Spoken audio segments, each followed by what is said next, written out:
ஆச்சி மசாலா. எந்த சமையலும் ருசி தேடும் ரகசியம். 20 ரூபாய். ரொம்ப டயர்டா இருக்கு. இயற்கையான டேட்ஸ், பாதாம், பிஸ்தா, கேஷு அண்ட் ஹனி கொண்டு தயாரிக்கப்பட்ட லயன் டேட் நட் பைட்ஸ். தமிழகத்தில் 10ஆம் வகுப்பு ரிசல்ட் இன்று வெளியானது. பள்ளிக்கல்வி அமைச்சர் ராஜ்மோகன் வெளியிட்டார். ஒட்டுமொத்தமாக 8,21,105 மாணவர்கள் தேர்ச்சி பெற்றிருக்கிறார்கள். 94.31% தேர்ச்சி சதவீதம் உள்ளது. வழக்கம் போல் மாணவர்களை விட மாணவிகளே அதிக அளவில் தேர்ச்சி பெற்றுள்ளனர். மாணவர்கள் 92.15%, மாணவிகள் 96.47% தேர்ச்சி பெற்றுள்ளனர். மாவட்ட வாரியான தேர்ச்சி விகிதத்தில் 97.57% புதுக்கோட்டை முதலிடமும் 97.54% சிவகங்கை இரண்டாவது இடமும் பிடித்துள்ளன.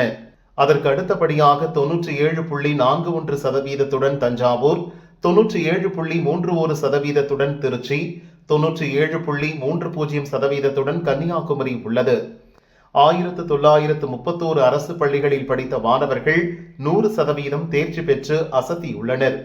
அரசு பள்ளிகள் தேர்ச்சி விகிதம் 91.86% உள்ளது. 100% தேர்ச்சி பெற்ற பள்ளிகளின் எண்ணிக்கை 5171 உள்ளது.